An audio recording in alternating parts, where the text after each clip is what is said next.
Hello प्यारे बच्चों, कैसे हो आप लोग।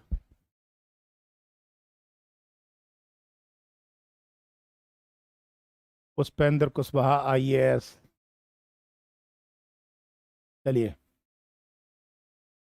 चंचल Sharma good afternoon. Shubham Jain good afternoon, बहुत बहुत बढ़िया। एकाध बोल रहे हैं गुड मॉर्निंग, बिल्कुल जब जागो तभी सवेरा। चलिए। अपन ने पार्लियामेंट का पहले पार्ट में पार्लियामेंट का स्ट्रक्चर समझा था। फिर उसके बाद में अपन ने ये देखा कि पार्लियामेंट का जो डिवीजन होता है लोकसभा राज्यसभा का, वो क्या होता है। अब आप हेडिंग डालो कंपोजिशन ऑफ। अब आप हेडिंग डालो कंपोजिशन ऑफ पार्लियामेंट। पार्लियामेंट लोक संसद का गठन। संसद का गठन। संसद का गठन। ठीक है। और उसमें सबसे पहले डालना composition of Rajya Sabha. Composition of Rajya Sabha. Rajya Sabha का गठन। राज्यसभा का गठन। मैं लिखवा दूंगा, पहले समझा देता हूं। आ जाए। संविधान के अनुसार राज्यसभा की कुल सदस्य संख्या 250 है। संविधान के अनुसार राज्यसभा की कुल सदस्य संख्या, टोटल जो मेंबर हैं वो किसके अकॉर्डिंग, कॉन्स्टिट्यूशन के अकॉर्डिंग, ठीक है, 250 है। लेकिन एट प्रेजेंट इसमें 200 जो 33 सदस्य होते हैं उनका चुनाव होता है। उनका चुनाव होता है। ठीक है। और चुनावों में वोट में भाग कौन लेते हैं, एमएलए लेते हैं, राज्यों के विधायक चुनाव में भाग लेते हैं। मत ठीक है। और 12 सदस्य जो होते हैं उन्हें राष्ट्रपति मनोनीत करते हैं, मतलब प्रेसिडेंट उनको नॉमिनेट करते हैं। कौन करते हैं, प्रेसिडेंट उनको नॉमिनेट करते हैं। यहाँ तक समझ में आ गया आपको, ये मैं पहले भी समझा चुका हूँ, पर चूंकि लिखवाने जा रहा था तो मैंने सोचा रिपीट कर देता हूँ। चलिए लिख लें अब इसको। Composition of Rajya Sabha. राज्यसभा का गठन। Composition of Rajya Sabha. राज्यसभा का गठन। देखिएगा। The maximum strength of Rajya Sabha. The maximum strength of Rajya Sabha is fixed at 250। Is fixed at 250। Rajya Sabha की कुल सदस्य संख्या। राज्यसभा की कुल सदस्य संख्या 250 निर्धारित है। 250 निर्धारित है। आउट ऑफ विच इनमें से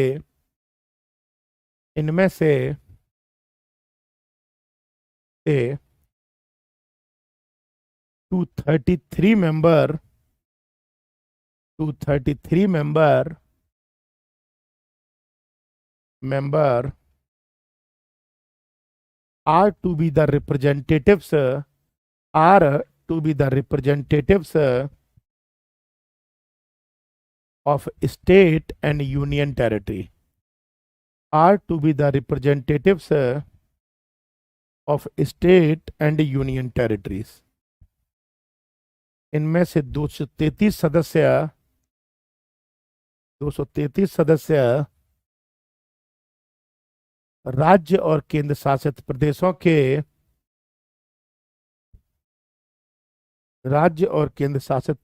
के प्रतिनिधि होते हैं।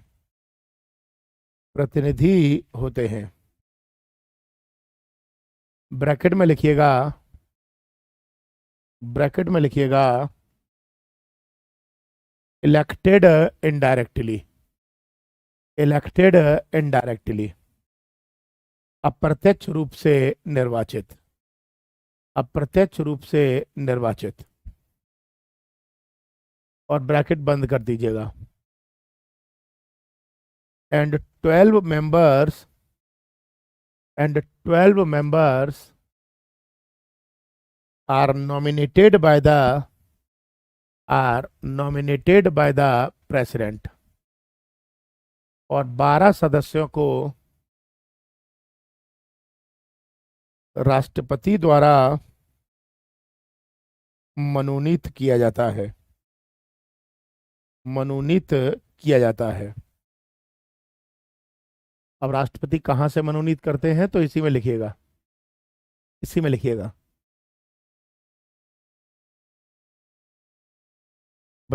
ठीक है। Who have special knowledge, who have special knowledge and practical experience, who have special knowledge and practical experience in art, in art,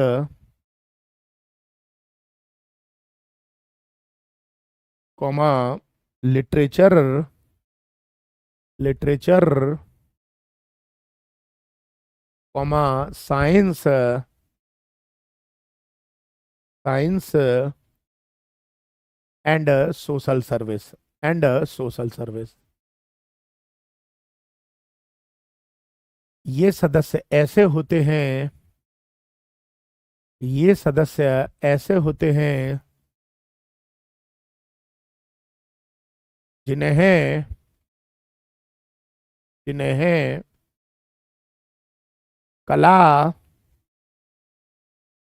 कला, कॉमा, साहित्य, कॉमा, विज्ञान, विज्ञान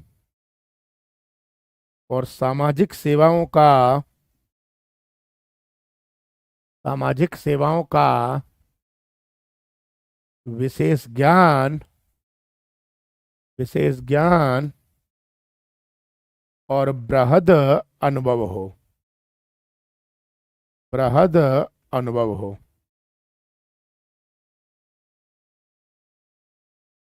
ठीक है, ठीक है, बृहद अनुभव हो। इसी में लिखिएगा ब्रैकेट में, ब्रैकेट में मैं लिखवा दे रहा हूं कंपेयर करके, जिससे आपको कंफ्यूजन ना हो। लिखिएगा, it should be noted here that, it should be noted here that,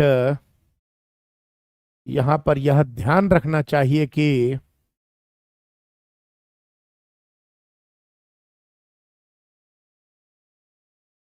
यहां पर यह ध्यान रखना चाहिए कि the American senate, the American senate has no nominated members, has no nominated members. यहां पर यह ध्यान रखनी चाहिए कि अमेरिका के सीनेट में कोई भी मनोनीत सदस्य नहीं होता। तुलना कर दी मैंने यहीं पर, मनोनीत सदस्य नहीं होता। ठीक है, ठीक है। इसी में ब्रैकेट बंद करके लिखना, ब्रैकेट बंद करके लिखना, 5 सीट वैकेंट्स प्रेजेंटली, और 5 सीटें वर्तमान में खाली पड़ी हुई हैं, 5 सीटें वर्तमान में खाली पड़ी हुई हैं। देखो 233 ये रही, 12 ये, कितनी हो गई, 200, कितनी हो गई, 245। 5 सीटें जो हैं वो आज खाली पड़ी हुई हैं। ठीक है, भविष्य आएगा तब देखेंगे, तब उसमें भरी जाएंगी, अभी ये वैकेंट है, क्योंकि संविधान में लिखा है कि 250 मैक्सिमम होगी, 250 मैक्सिमम होंगी। आज की डेट में 5 इसमें नहीं होते, 5 आगे आने वाले समय में सिचुएशन को देखते हुए सीटें बढ़ाई जा सकती हैं। यहां तक समझ में आ गया, यहां तक समझ में आ गया? जल्दी बताओ हाँ है ना। आ गया तो थंब कर दो, नहीं आया तो कुछ लिख दो, समझ में आ जाएगा मुझे। आ गया समझ में, आ गया समझ में। अब डालें heading, composition of Lok Sabha, Lok Sabha की संरचना, लोकसभा की संरचना। आ जाए, अब लोकसभा को देखते हैं। वैसे तो लोकसभा के बारे में मैंने समझाया है, लेकिन फिर भी समझा दे रहा हूं दोबारा, सुनो। भारत के संविधान के अनुसार लोकसभा में पहले 500, पहले बोला 552 सीट होती थी, लेकिन दो एंग्लो इंडियन का कॉन्सेप्ट भारत से खत्म कर दिया है। ये मैं तुम्हें परसों क्लास में बता चुका हूं। ठीक है। तो अब लोकसभा में 550 मैक्सिमम सीटें होती हैं। मैक्सिमम 50 सीटें होती हैं। ठीक है। जिनमें से 543 के आज की डेट में चुनाव होते हैं और इनके लिए जनता वोट डालती है। ठीक है। और 7 सीटें जो हैं वो आज खाली पड़ी हुई हैं। बोलो, कोई डाउट है? कोई डाउट है? क्लियर है? अब लिख लो। अब लिख लें। The maximum strength of Lok Sabha, the maximum strength of Lok Sabha is fixed, is fixed at 550 presently, 550 presently. वर्तमान में लोकसभा की अधिकतम सदस्य संख्या 550 होती है। लोकसभा की अधिकतम सदस्य संख्या 550 होती है। ब्रैकेट में लिखना, ब्रैकेट में लिखना जिससे चीजें क्लियर रहें आपको। ब्रैकेट में लिखना, the the nomination of Anglo Indian members, the nomination of two Anglo Indian member were abolished by 104 104 104 104। Fourth, constitutional amendment act, constitutional amendment act 2019। दो आंग्ल भारतीय सदस्यों को, दो आंग्ल भारतीय सदस्यों को जो राष्ट्रपति पहले मनोनीत करते थे, पहले मनोनीत करते थे, वह प्रावधान 104वें संविधान संशोधन अधिनियम, 104वें संविधान संशोधन अधिनियम 2019 के द्वारा, 2019 के द्वारा समाप्त कर दिया गया है, समाप्त कर दिया गया है। अब ब्रैकेट बंद कर दो, बंद कर दो। दो का समझ में आ गया ना? तो 550 रह गए, दो हट गए वो वाले, है ना? अब लिखें, आउट ऑफ दिस, ब्रैकेट बंद करके, आउट ऑफ दिस, इनमें से, आउट ऑफ दिस, इनमें से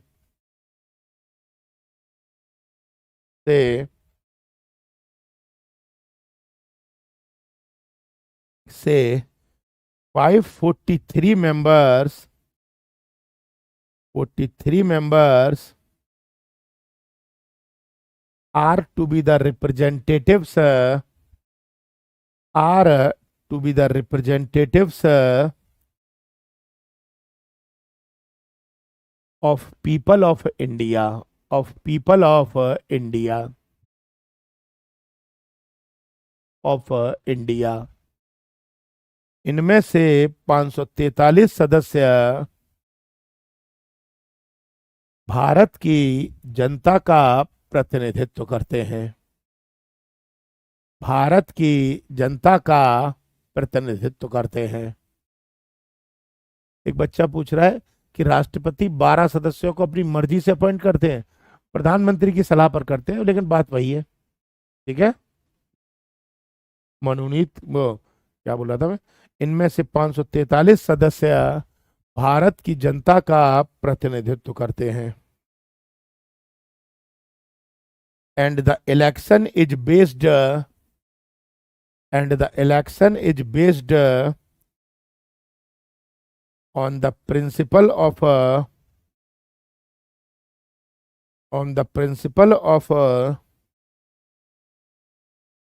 universal adult फ्रेंचाइजी और जो चुनाव होता है वह सार्वभौमिक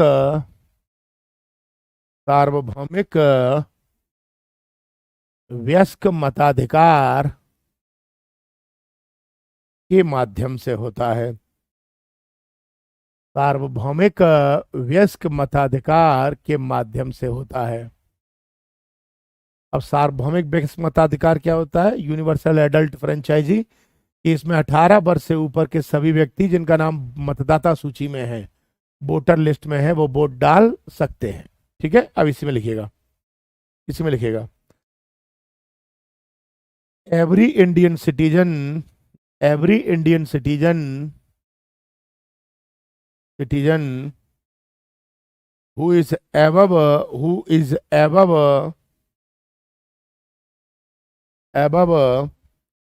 18 years of age, 18 years of age, प्रत्येक भारतीय नागरिक जिसकी आयु 18 वर्ष से अधिक है, प्रत्येक भारतीय नागरिक जिसकी आयु 18 वर्ष से अधिक है,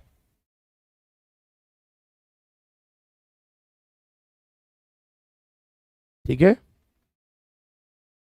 and is qualified for voting, और वह मतदान के लिए योग्य है। मतलब पागल दिवालिया ना हो वगैरह वगैरह, मतदान के योग्य है, इज एलिजिबल टू वोट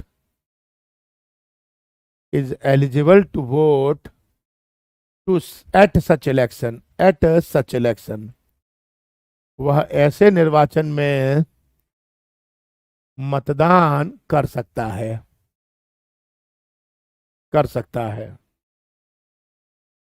आपकी नॉलेज के लिए बता दूं कि भारत में पहले वोटिंग की एज 21 साल होती थी।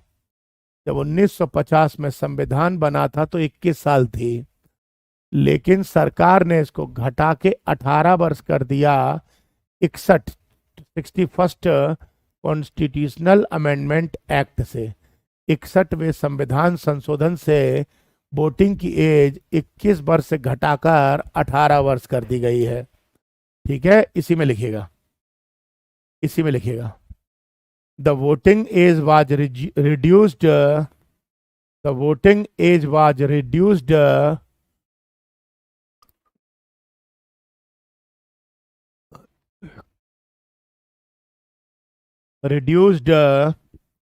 from 21 to 18 years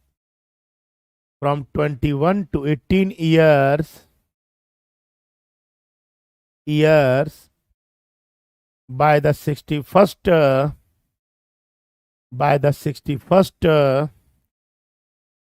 Constitutional Amendment Act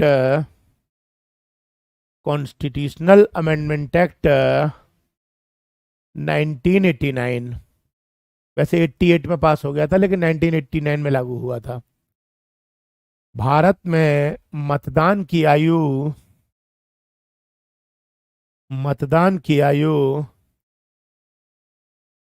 21 वर्ष से घटाकर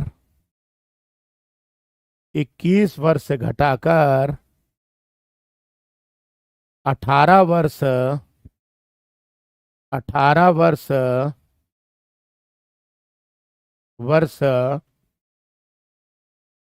61वें संविधान संशोधन अधिनियम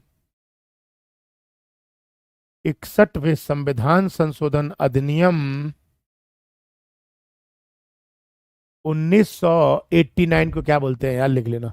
1989 में, इसको बोल नहीं पाता 1900 क्या है ये 89 वाले को। ठीक है। अब 61वें संविधान संशोधन से घटा 21 वर्ष से 21 वर्ष से घटाकर 18 वर्ष 61वें संविधान संशोधन अधिनियम 1989 द्वारा कर दी गई। 1989 द्वारा कर दी गई।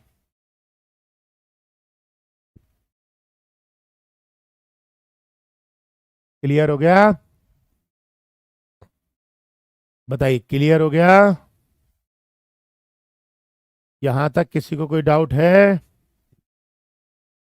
बोलो, यहां तक किसी को कोई डाउट है? अरे हाँ या ना तो बता दो। यहां तक किसी को कोई डाउट है? यस और नो, या तो थंब कर दो या डाउट है तो लिख दो। अच्छा, कुछ कह रहे हैं 89 बोलते हैं। जो भी है यार, मैं 89 और ये 79 और 69 ठीक से बोल नहीं पाता हूँ। मुझे तीनों एक ही जैसे लगते हैं तो कंफ्यूज हो जाता हूँ मैं।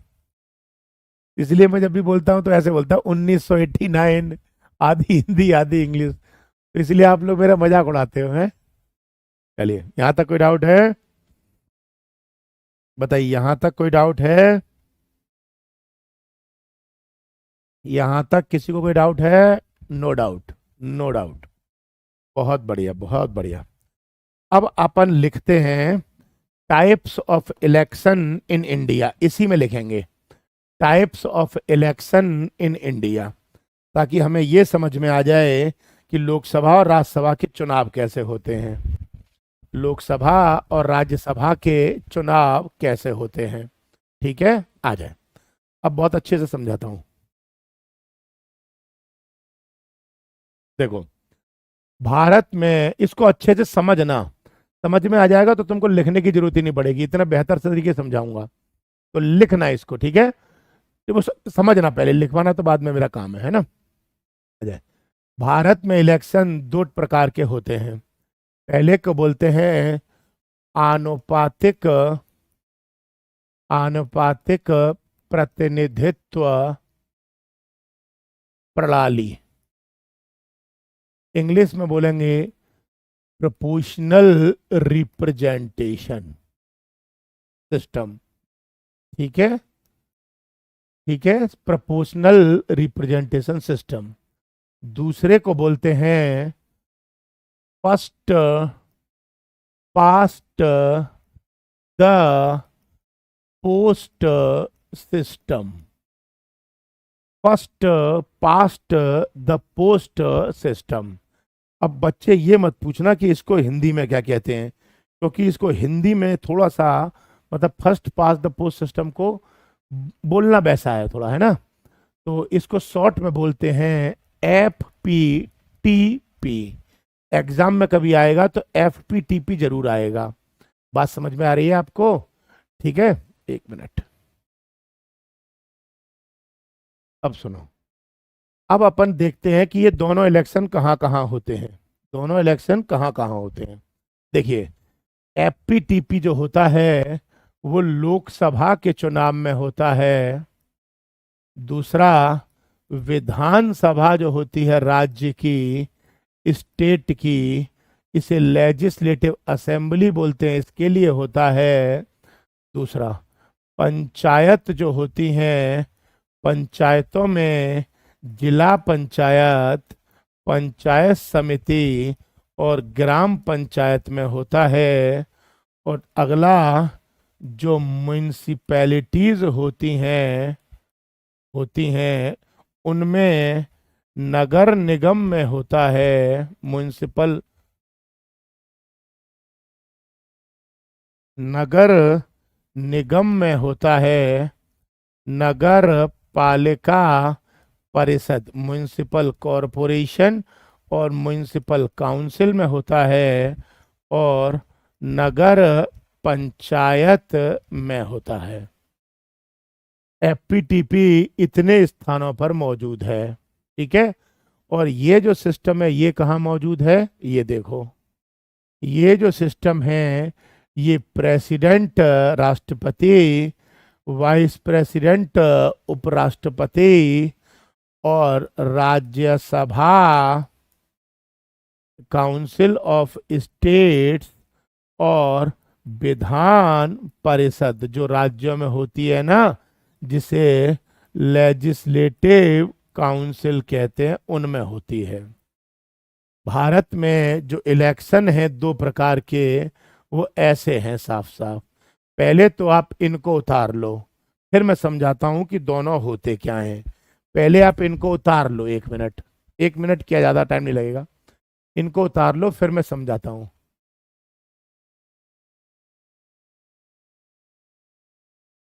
उतार लिया?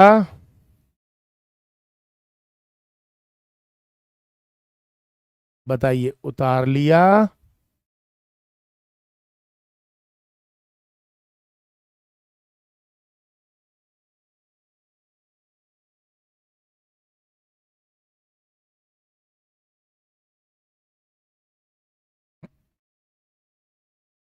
उतार लिया? जल्दी बोलो। उतार लिया? एक बच्चा पूछता है आचार संहिता क्या होती है। जब चुनाव शुरू हो जाता है, इलेक्शन कमीशन इलेक्शन की जिस दिन घोषणा कर देता है, उस दिन आचार संहिता लग जाती है। उसका मतलब हुआ कि सरकार सरकार अब किसी अधिकारी का ट्रांसफर नहीं कर सकती। अब कोई भी निर्माण कार्य या कोई भी लोभ लालच जनता को नहीं दिया जा सकता, और जनता को कोई भी लुभावने वादे नहीं किए जा सकते जिससे जनता तुम्हारी तरफ अट्रैक्ट हो। कि तुम बोल दो जनता के घर के सामने हम हैंडपंप लगवा देंगे आज ही, ये नहीं कर सकते। यानी कोई ऐसा काम नहीं कर सकते जो कि जनता के वोट को आपकी तरफ खींचता हो, उसे ही आचार संहिता कहते हैं। आचार संहिता का मतलब है चुनाव लड़ने के लिए इलेक्शन कमीशन के द्वारा जारी किए गए निर्देशों का पालन पार्टी और उसके कैंडिडेट को करना होता है। चलें आगे। अब आप कहें तो मैं ये समझाऊं, ये बताओ। समझाना ही बहुत जरूरी है बस। ये तो तुम रट लोगे, कोई बात नहीं है। समझ में ही नहीं आया तो पंगा हो जाएगा। समझाऊं? समझाऊं? समझाऊं? इतना समझ में आ गया हो तो, मतलब लिख लिया हो तो चले। उतार लिया? बहुत बढ़िया, बहुत बढ़िया। क्लास स्टार्ट हुए कितनी देर हो गई? आधा घंटा से ज्यादा हो गया भैया। आ जाओ, अब सुनो। अब पहले ये देखते हैं first pass the post system क्या है। First pass the post system क्या है, गौर से सुनना। मान लो इस सिस्टम में होता यह है कि 5 कैंडिडेट खड़े हुए हैं। 5 कैंडिडेट के नाम लिख लेते हैं, चलो वो ज्यादा सही रहेगा। 5 कैंडिडेट खड़े हुए हैं, ए बी सी डी ई, ठीक है। और टोटल टोटल मान लो 100 वोट हैं। 100 वोट हैं। कितने वोट हैं? 100। तो मान लो इसमें आधे वोट 50 होते हैं, और 50 वोट की लाइन, या जो ग्रीन लगा देता हूं मैं, ग्रीन कौन सा कलर, पीला लगा देता हूं, सही है। मान लो यहां तक 50 वोट हो जाते हैं। तो इसका मतलब ये हुआ कि कोई भी कैंडिडेट चाहे आधे वोट प्राप्त करे या न करे, जो भी कैंडिडेट अन्य की तुलना में एक्स्ट्रा वोट लेके आएगा वो जीता माना जाएगा। मान लो इसको वोट मिले 6, इसको मिले 7, इसको मिले 2, इसको मिले 3 और इसको मिला 1। तो जिसके एक भी एक्स्ट्रा वोट होगा अन्यों की तुलना में, वो जीता जाएगा, भले ही ये आधी वाली लाइन प्राप्त हो या ना प्राप्त हो। भले ही वो बंदा यहां पर ऐसे, देखो दूसरी भाषा में समझते हैं, देखो देखो। मान लो इस बंदे को इतने वोट मिले, इस बंदे को इतने वोट मिले, इस बंदे को इतने वोट मिले, इस बंदे को इतने मिले, इसको इतने ही मिले। अब इन अगर लाइनों में देखा जाए तो सबसे जो आगे लाइन में गया है वो बंदा इसमें चुनाव जीतेगा। तो इसको अन्य की तुलना में एक्स्ट्रा वोट मिले हैं ना, तो जो एक्स्ट्रा वोट लेकर आएगा उसे जीत हासिल होगी। यह first past the post system का मतलब है पहले आओ पहले पाओ, पहले आओ पहले पाओ। इसका मतलब मान लो कोई भी अन्य की तुलना में अगर एक्स्ट्रा आ जाएगा एक वोट लेके तो वो जीता माना जाएगा। आप कहोगे दोबारा समझाओ, मैं चलो दोबारा समझा देता हूं। चलो मान लो सपोज करो 100% वोट पड़े, परसेंट से देखो आओ, परसेंट वोट पड़े, इसको मिले 3%, इसको मिले 2.5%, इसको मिले 9%, इसको मिले 17%, इसको मिले 17.1, इसको मिले 17.1%, है ना, और इसको मिले, इस वाले को मिले 17.2%। अब बताओ कौन जीता है, या तुम बताना तुम्हारी नजर में इस चित्र में कौन जीत हासिल करेगा? आपकी नजर में इसमें कौन जीत हासिल करेगा? ए, बी, सी या डी या ई? कौन करेगा? आपकी नजर में बी करेगा। इसी को first pass the post system कहते हैं, क्योंकि देखो इसको 3 मिले लेकिन इससे ज्यादा 9 वाला भी है, इससे ज्यादा 17.1 है, लेकिन इसने अन्य की तुलना में सबसे ज्यादा पाए। इसी को first pass the post system कहते हैं। अगर कभी एग्जाम में ये कहा जाए, प्री में या इंटरव्यू में, कि first past the post system में 50% वोट लाना अनिवार्य होता है, अनिवार्य होता है, तो मैं पूछ रहा हूं कि ये लाइन राइट सही है या ये लाइन रॉन्ग गलत है? अगर पूछा जाए कि first pass the post system में 50% वोट लाना कंपलसरी है, राइट और रॉन्ग? राइट और रॉन्ग? साफ साफ बात है रॉन्ग है यार, कंपलसरी नहीं है, गलत है ये लाइन बिल्कुल। क्यों? क्योंकि इसमें जरूरी नहीं है कि कोई 50% लाए या नहीं लाए, ठीक है। इसमें 1%, एक वोट भी अगर दूसरे से एक्स्ट्रा है तो आप जीत हासिल कर जाओगे। बताइए, क्लियर हो गया? एफपीटीपी आपको क्लियर है? यस और नो? एफपीटीपी आपको क्लियर है? यस और नो? अगर क्लियर है तो थंब कर दो, मैं समझ जाऊंगा। एफपीटीपी क्लियर है? क्लियर है, बहुत बढ़िया बहुत बढ़िया। अब अपन प्रोपोर्शनल रिप्रेजेंटेशन समझते हैं। प्रोपोर्शनल रिप्रेजेंटेशन के लिए अपन को इन चीजों को मिटाना पड़ेगा। यार कैसे मिटा रहा हूं, ठीक है। अब सुनो, ध्यान रखिएगा, इसमें 50% वोट लाना अनिवार्य नहीं होता, लेकिन प्रोपोर्शनल रिप्रेजेंटेशन जो होता है इसमें 50% वोट लाना अनिवार्य होता है, होता है। अब मान लो कितने परसेंट वोट लाना कंपलसरी है? 50% वोट लाना कंपलसरी है। तो अब इसको इधर करके देखते हैं थोड़ा सा। मान लो सपोज करो इसमें कोई दो कैंडिडेट खड़े हुए, ए और बी। तो अगर ए और बी खड़े हुए और वोट डालने वाले जो वोटर हैं वो मान लो 100% हैं, तो जब दो में होंगे तो निश्चित रूप से एक को 40 मिलेंगे तो दूसरे को 60 मिलेंगे, एक को अगर 39 मिलेंगे तो इसको 61 मिलेंगे, एक को अगर 30 मिलेंगे तो इसको 70 मिलेंगे, एक को अगर 49 मिलेंगे तो इसको 51 मिलेंगे। यानी ये तो अंडरस्टूड है कि अगर दो कैंडिडेट खड़े होंगे तो एक तो विजेता होगा ही होगा। बात सही है ना? बिल्कुल बात सही है ना यहां तक? तो कि कोई ना कोई तो एक्स्ट्रा आएगा ही आएगा, ठीक है। ठीक है, अगर आप में से कोई कहे सब बराबर हो गए तो बराबर नहीं होते, क्योंकि वो पॉइंटों में निकलता है। मैं तो समझा रहा हूं तो सीधा सीधा 100 लिया है, लेकिन यहां पर तो विधायक वोट डालते हैं तो विधायकों के पॉइंटों में निकलते हैं, ठीक है। अब यहां पर पंगा एक पड़ेगा, वो पंगा क्या पड़ेगा वो देखते हैं।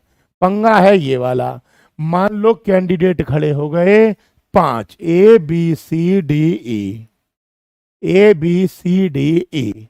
बात समझ में आई? गौर से देखना, ये वाला बहुत प्रॉब्लम क्रिएट करेगा। अगर आप अगर अगल बगल में किसी की तरफ देख रहे हो तो उससे नजर हटा लो, जिसकी तरफ देख रहे होगे वो आपकी नजरों को खराब कर देगा, ब्लास्ट हो जाएगा। इधर देखो, अब अगर मान लो 5 कैंडिडेट खड़े हो गए और सबने वोट डाले, पता चला इसको 20% मिले, इसको 20% मिले, इसको 18% मिले, इसको 22% मिले, इसको 10% मिले। अब मैं आपसे पूछ रहा हूं, कि ये बताओ कि अब ऐसी कंडीशन में क्या किसी को 50% का कोटा पूरा हुआ? क्या किसी को 50% का कोटा पूरा हुआ? ये बता दो आप। अरे ये कौन है जो किसमें कह रहा है गठबंधन भी तो हो सकता है? इस राज्यसभा बादसभा में गठबंधन नहीं होता मेरे चाचा, क्योंकि राज्यसभा से सरकार नहीं बनती, राज्यसभा में गठबंधन नहीं होता। ठीक है, बता रहा हूं, रुक तो जाओ, डांट तो खा मेरे भाई।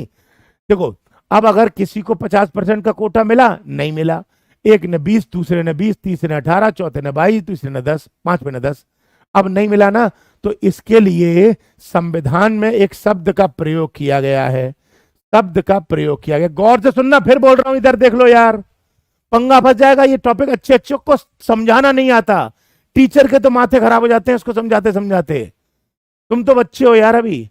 अब मैं समझा रहा हूं बहुत सिंपल तरीके से। देखो, इसके लिए संविधान में बोला है, क्या बोला है, कि जो आनुपातिक प्रतिनिधित्व आधारित प्रणाली होगी उसमें इस सिस्टम का यूज होगा। इसका नाम होता है सिंगल ट्रांसफरेबल वोट। हिंदी में कहते हैं एकल हस्तांतरणीय मत। क्या बोलते हैं? एकल हस्तांतरणीय मत, यानी कि सिंगल ट्रांसफरेबल वोट। अब देखो, पूछा जाए कि क्या कहते हैं, कौन सी पद्धति है, तो पद्धति है प्रोपोर्शनल रिप्रेजेंटेशन सिस्टम। लेकिन किस मेथड का यूज करती है, तो मेथड है सिंगल ट्रांसफरेबल वोट। अब आप कहोगे कि ये क्या होता है, तो सुनो आप गौर से। अब मैं इसको समझाने के लिए पूरा एक चित्र लेता हूं, इसको ऐसे कर देते हैं।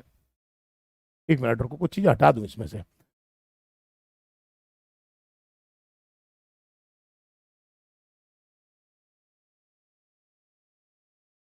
हाँ, ये लिखा रहने दो, चलो आ जाओ।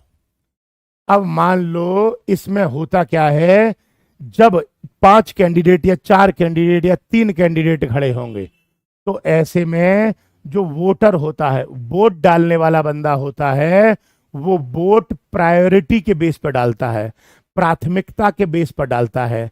कैसे डालेगा? जैसे मान लो मैं वोट डालने गया प्रेसिडेंट के लिए, किसी के लिए भी समझ लो, राष्ट्रपति, उपराष्ट्रपति, राज्यसभा, विधान परिषद, सब में ऐसा ही है। मैं वोट डालने गया तो मैं अपनी प्रायोरिटी डालूंगा। मान लो मैं डालने गया तो मैंने अपनी प्रायोरिटी डाली पहली पसंद, मेरी पहली पसंद बी है, फिर मेरी दूसरी पसंद डी है, फिर मेरी तीसरी पसंद ए है, फिर मेरी चौथी पसंद सी है, फिर मेरी पांचवी पसंद ये है। इसमें प्रायोरिटी पड़ती है, आनुपातिक प्रतिनिधित्व है। आनुपातिक का मतलब है मैं किसको ज्यादा पसंद करता हूं, तो मैं बी को ज्यादा पसंद करता हूं। फिर किसको पसंद करता हूं, तो मैं डी को दूसरे नंबर पे पसंद करता हूं। फिर किसको पसंद करता हूं, तो मैं ए को तीसरे नंबर पे करता हूं। फिर मैं किसको करता हूं, तो सी को चौथे नंबर पे करता हूं। यानी 5वें नंबर वाले को मैं बहुत कम करता हूं या नहीं करता हूं। बताइए, इतनी बात समझ में आ गई, यस और नो? पहले इतना बता दो, इतनी बात समझ में आ गई, यस और नो? आ गई? आ गई? आ गई? इतनी आ गई? बहुत बढ़िया, बहुत बढ़िया, जबरदस्त। अब तुम्हें टॉपिक पूरा समझा दूंगा, अब टेंशन नहीं है। मुझे यही लग रहा था कि तुम ये ना कहीं कंफ्यूज कर दो। अब मान लो जब भी वोटर वोट देने जाता है इसमें, तो वो पसंद देता है, मेरी पहली पसंद, मेरी दूसरी पसंद, मेरी तीसरी, चौथी, नहीं तो पांचवी है फिर तो। ठीक है, अब सुनो क्या होगा। अब मैं वोट डालने गया तो मैंने ऐसे पसंद करके डाले। अब दूसरा डालने गया होगा, मान लो मेरी बात, दूसरा भी तो वोटर होगा, वो डालने गया तो उसने डाला पहली पसंद, दूसरी पसंद, तीसरी, चौथी या पांचवी।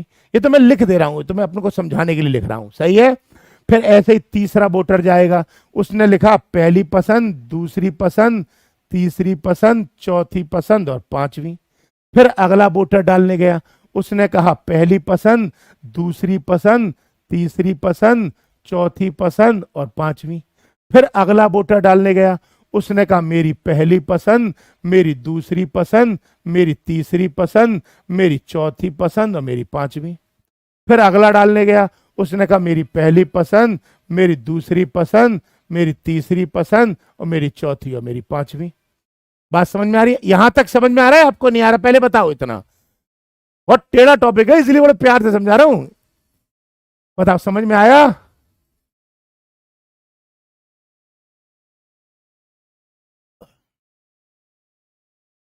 आ गया?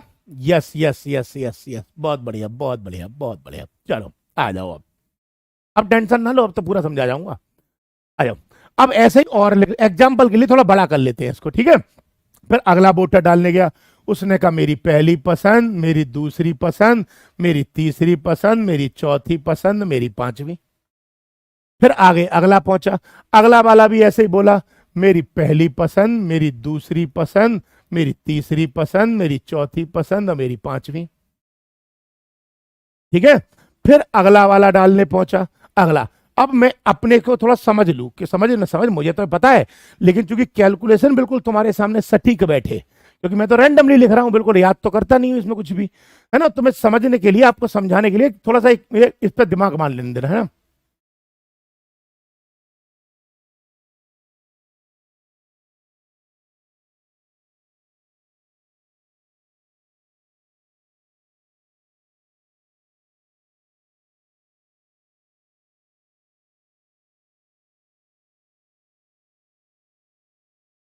अगला, फिर इसकी पहली पसंद, इसकी दूसरी पसंद, इसकी तीसरी, इसकी चौथी और इसकी पांचवी। एक मिनट,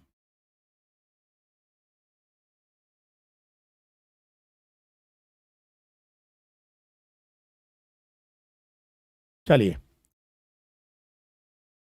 नो, अब एक काम करते हैं, मान लो अब इतने ही में, मैं कोई इलेक्शन कमीशन थोड़ी हूं जो सारे विधायकों को उठा के रखूं या वोट डालने के लिए। अब मैंने इतना आपको समझा दिया, ठीक है। बताओ यहां तक क्लियर है ना? आपको पूरा क्लियर है? अब अपन इलेक्शन कमीशन काउंटिंग करेगा, काउंटिंग करके पता करेगा कि सबसे ज्यादा वोट जिसको मिले हैं 50% प्लस, वो जीत जाएगा। तो आप पहले देखो टोटल वोटर कितने हैं, वोटर कितने हैं, वोटर मतदाता देखो, 1 2 3 4 5 6 7 8 9। मतदाता कितने हैं? 9। अब 50% वोट चाहिए, तो 50% मतलब 4.5 चाहिए, यानी 4.5 से ज्यादा चाहिए, है ना। तो 5 वोट चाहिए जीतने के लिए।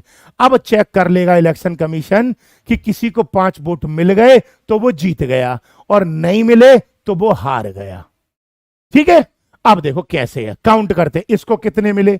तो सबकी पहले पहले नंबर के जोड़ लो, पहले पहले नंबर का जोड़ना है। सबसे पहले वाला नंबर किसको मिला है? तो देखो ए को कितना मिला है? एक, एक, केवल ए को मिला है एक ही वोट। फिर देखते हैं बी को कितना मिला है। बी को 1 2 3, बी को मिले हैं 3 वोट। सही है, क्लियर है। अगला सी को देखो, 1 2, सी को मिले हैं 2 वोट। सही है। फिर डी को देखो, डी को देखो 1 2, डी को मिले हैं 2 वोट। फिर अगला देखो 1 1, और फिर यहां पे आ गया 1। अब एक बात बताओ, अब एक बात बताओ, क्या किसी को 5 वोट मिले? यस और नो? किसी को 5 वोट मिले? कोई अभी 50% की लाइन क्रॉस किया? यस और नो बोलो बस तुम। किसी को मिले 5 वोट? यस और नो? नहीं मिले, नहीं मिले। अभी कोई जीता? नहीं जीता। अब क्या करेगा इलेक्शन कमीशन? अब इलेक्शन कमीशन उस बंदे को उठाएगा जिसको सबसे कम वोट मिले हैं। इलेक्शन कमीशन उस बंदे को उठाएगा जिसको सबसे कम वोट मिले हैं। क्यों? क्योंकि वो तो हार गया।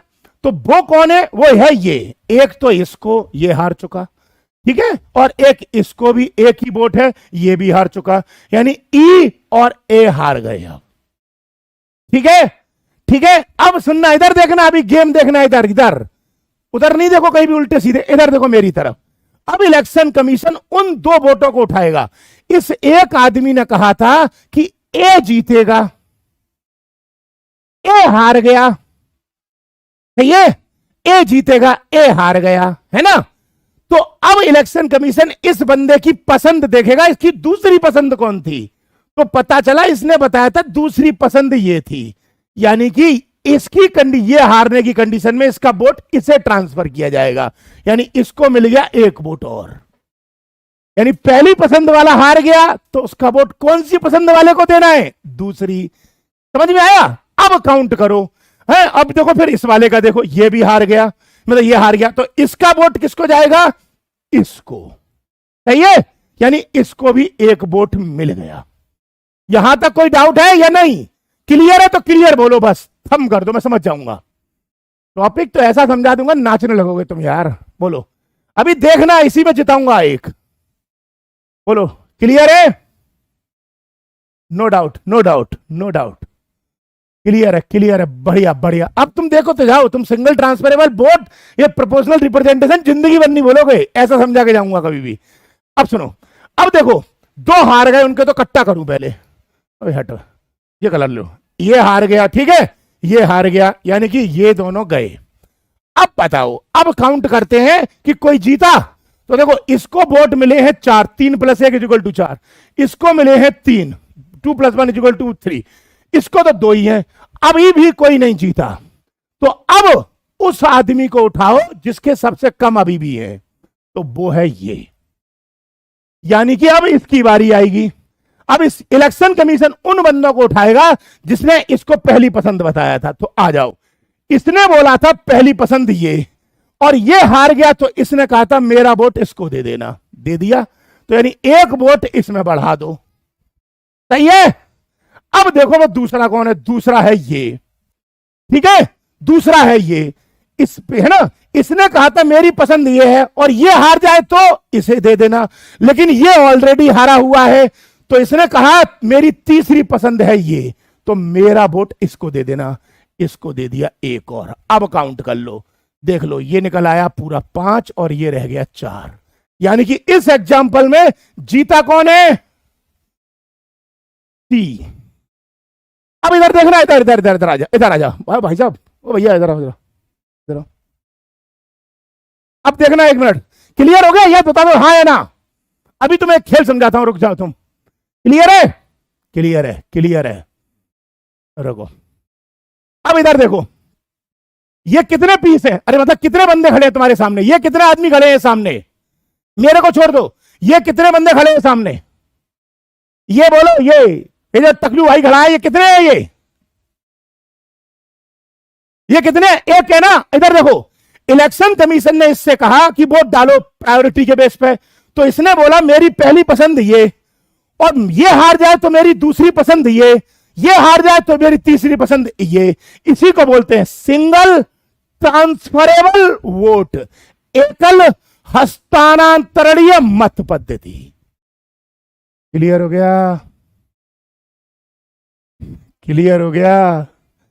अरे अब तुम ये मत कहना कि नहीं हुआ, क्यों? क्योंकि अपन की जान निकल गई, समझाते समझाते तुम कह रहे नहीं हुआ। बताइए, समझ में आ गया? समझ में आ गया? अबे तुम लोगों को इसका नाम कैसे पता है? बहुत सारे तो नाम लिख रहे हैं इसका। क्लियर है? इंडिया में यही 2 इलेक्शन के कॉन्सेप्ट है, एफपीटीपी और प्रोपोर्शनल रिप्रेजेंटेशन। कोई डाउट है? कोई डाउट है? कोई डाउट है? एक बार एक बच्चा करा सर, एक बार और बुलाओ उसको, बेचारे को, उसको मतलब वो नमूना है कोई यार, के एक बार और बुलाओ उसको। वो वैसे ही वहां पे सर मारा कि सर क्या टकलू बोल दिया मेरे को यार। क्लियर हो गया? No doubt. बढ़िया बढ़िया, बहुत बढ़िया, बहुत बढ़िया। अब बताओ, इसमें लिखने की जरूरत है कुछ? लिखने की जरूरत है कुछ? जल्दी बताओ, लिखने की जरूरत है? कुछ है ही नहीं इसके अंदर, सीधा खेल है यार। एफपीटीपी में कितने % वोट चाहिए होते हैं? एफपीटीपी में कितने चाहिए होते हैं? 50% चाहिए क्या? नहीं। कितने चाहिए? जो सबसे ज्यादा लेके आए एक एक्स्ट्रा। सही है। लेकिन प्रोपोर्शनल रिप्रेजेंटेशन में, यानी सिंगल ट्रांसफरेबल वोट में कितने वोट चाहिए? कितने % वोट चाहिए? 50% से एक ज्यादा। अब बताओ, अब बताओ, बताना कि ये जो प्रोपोर्शनल रिप्रेजेंटेशन है, मिटा दूंगा, मिटा दी क्या? इसमें कुछ है ही नहीं, लिखोगे क्या तुम यार? ये A1 1 2 3 है ना। 50% नहीं चाहिए होता बेटा, 50% से थोड़ा सा एक ज्यादा चाहिए होता है ना। अब एक बात बताओ, ये जो प्रोपोर्शनल रिप्रेजेंटेशन या सिंगल ट्रांसफरेबल वोट है, ये किस किस के इलेक्शन में चाहिए होता है? किस किस के इलेक्शन में चाहिए होता है? नाम बताना। प्रोपोर्शनल रिप्रेजेंटेशन किस किस के में चाहिए? हाँ, इनमें सभी सदस्यों को करते हैं। हाँ, किस किस को चाहिए होता है? बोलो। अरे मजा आ गया वो तो छोड़ो। पीडी, पीडी ठीक है, इकट्ठे नाम लिखो, वीपीडी, शॉर्टकट में लिख रहे हो पीडी वीपीडी, क्या पीडी का मतलब student, PD VPD Rajya Sabha Vidhan Parishad, बिल्कुल सही है। और एफपीटीपी किसके लिए होता है? सीधी फॉर्मूला, पंचायत, नगर पालिका, विधानसभा और लोकसभा। कोई कॉन्सेप्ट में कंफ्यूजन नहीं होना चाहिए। अब एक काम करो, आज यहां लोकसभा और राज्यसभा का स्ट्रक्चर खत्म खत्म। अब एक काम करना, मेरी बात सुन लो पहले अच्छे से, अच्छे से। ये वीडियो अभी आधे घंटे बाद दोबारा अपलोड हो जाएगी, अपलोड इन द लाइव, थोड़ा 5-10-15 मिनट बाद अपलोड होती है ना, अपलोड हो जाएगी। एक बार अगर कंफ्यूजन हो तो शाम को देख लेना, रात को दोबारा, समझ में आ गई? और कल इस वाले से रिलेटेड आते ही एक क्विज पूछूंगा आपसे, 500 रुपए नाम दूंगा जो सबसे पहले आंसर देगा। क्लियर है? आते ही लिखवाने की मुझे लगता नहीं इसमें कोई जरूरत है, फिर भी आप कहोगे तो अगली क्लास में कल लिखवा दूंगा। क्लियर है? राज्यसभा लोकसभा वाले चैप्टर यानी पार्लियामेंट के चैप्टर में जल्दबाजी मत करना मुझसे, क्योंकि जल्दबाजी में तुम्हारा नुकसान हो जाएगा। मुझे सुकून से पढ़ाने देना, क्योंकि ये चैप्टर यूपीएससी की बहुत बड़ी पसंद होती है। ये बहुत बेहतरीन तरीके से क्वेश्चन पूछती है, बच्चा उलझ जाता है। इसीलिए सुप्रीम कोर्ट, हाई कोर्ट और पार्लियामेंट, लेजिस्लेटिव असेंबली और वो लेजिस्लेचर, स्टेट लेजिस्लेचर और पंचायत नगर पालिका, फंडामेंटल राइट, ये यूपीएससी की बहुत बेहतरीन पसंद है ये। क्लियर है? अब नेक्स्ट क्लास में समझाता हूं आपको, है ना। मिलता हूं, तब तक के लिए बहुत सारा प्यार सबको, 1.5 किलो नहीं, आज 2-2 किलो प्यार। मिलते हैं नेक्स्ट क्लास में।